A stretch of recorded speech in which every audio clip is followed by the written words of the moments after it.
Item C, Jim's not going anywhere. Receive quarterly financial update report as of December 30th, 2013, and adopt a resolution approving a mid-year agreement for 214 General Fund, Special Revenues Fund, Enterprise Fund, and Capital Improvement Budget.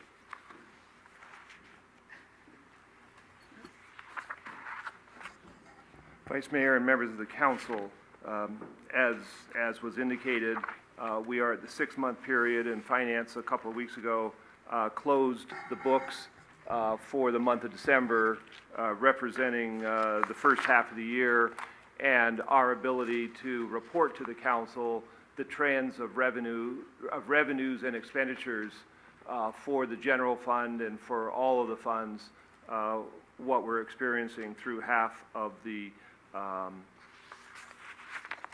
2013-14 fiscal year. My comments tonight will focus on the general fund generally and make just a couple of comments on some of the other funds, and then there are 2 items on the budget amendment that I will mention. Revenues in the general fund through the first half of the year amount to $17,250,000.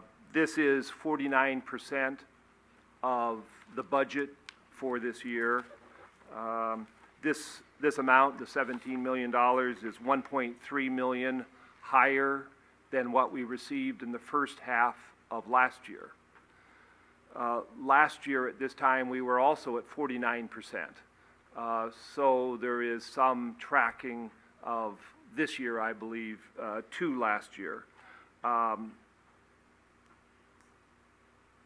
The city's revenues have significantly improved since I was last sitting here, and congratulations to the council. Growth in the last couple of years has been significant, I think, as the economy has recovered from a recession period. But I think it's also important for the council to recognize where you have come from. Things are clearly vastly improved. But I would just like to point out that currently our revenues are about $35 million, or the budget is $35 million. In 07-08, the budget called for this general fund revenues to be a little over $34 million. But it dropped off over $3 million after that. So if you look at the long-term trend, we're only back where we should be. We're not in any exorbitant position if you look at the longer-term context. So in general, I would believe that revenues this year in the general fund will exceed the budget, really, as they have in the last couple of years. Property tax is coming in higher than was projected, in part because of this again, property tax revenue that we're currently getting that previously was part of the redevelopment disillusionment. Hotel and motel tax is higher.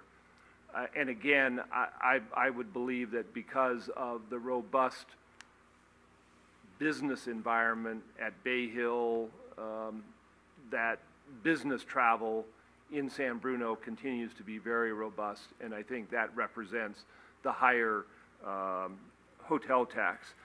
Business tax is higher. The city is increasingly recruiting substantial, identifiable businesses that are contributing significant revenues as part of their cost of doing business in the city, the way the city business license is structured. So those 3 taxes, those 3 revenues are significantly increased. I would mention departmental revenues. Recreation is $146,000 higher in the first half of this year compared to last year.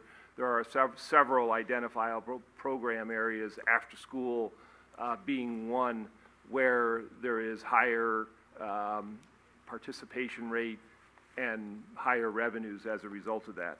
But might mention just one thing on the downside. While I say the net overall will be up, on the downside, our sales tax line item will actually be down this year, I believe.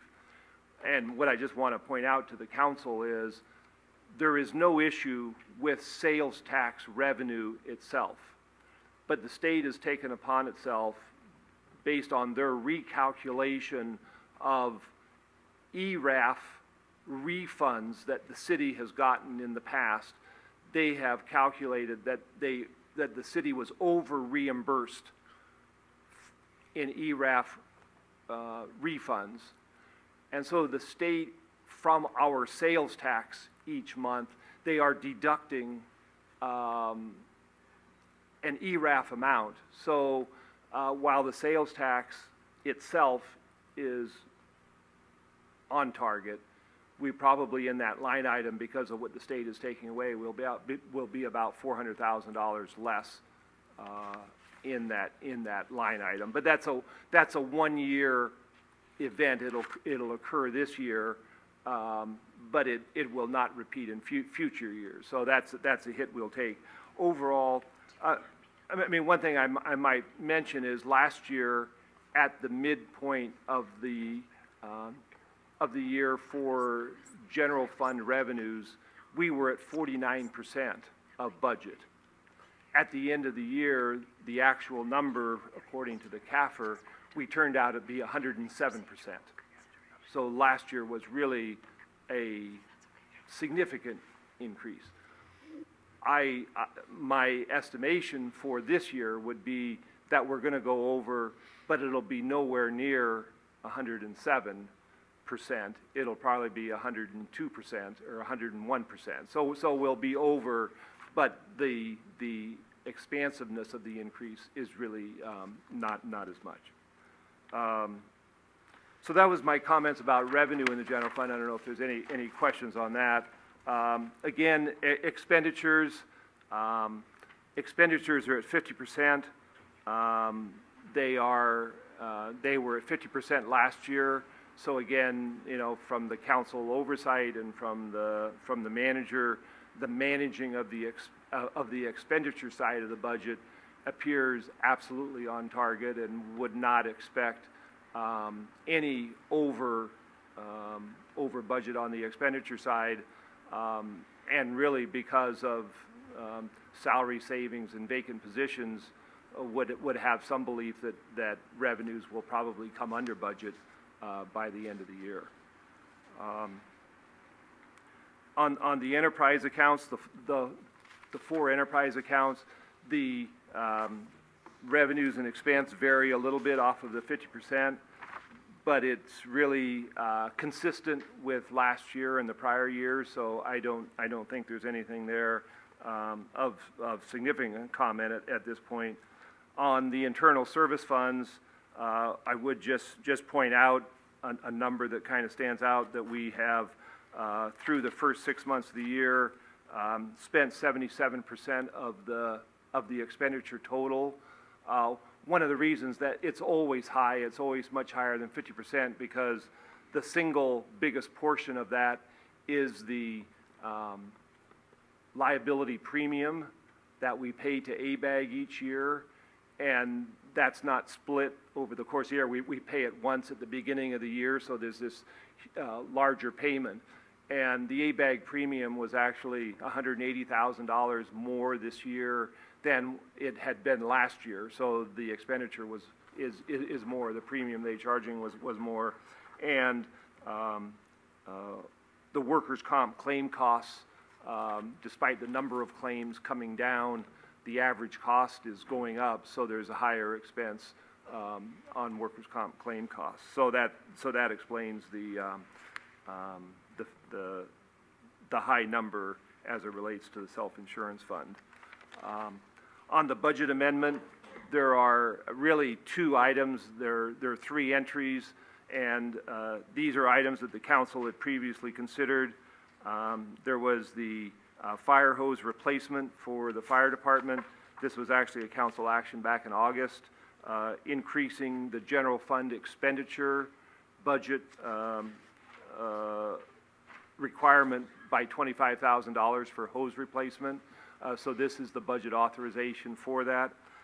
The other item affects both appropriations and expenditures, and this is related to our Measure M fund and related to the Grand Boulevard initiative.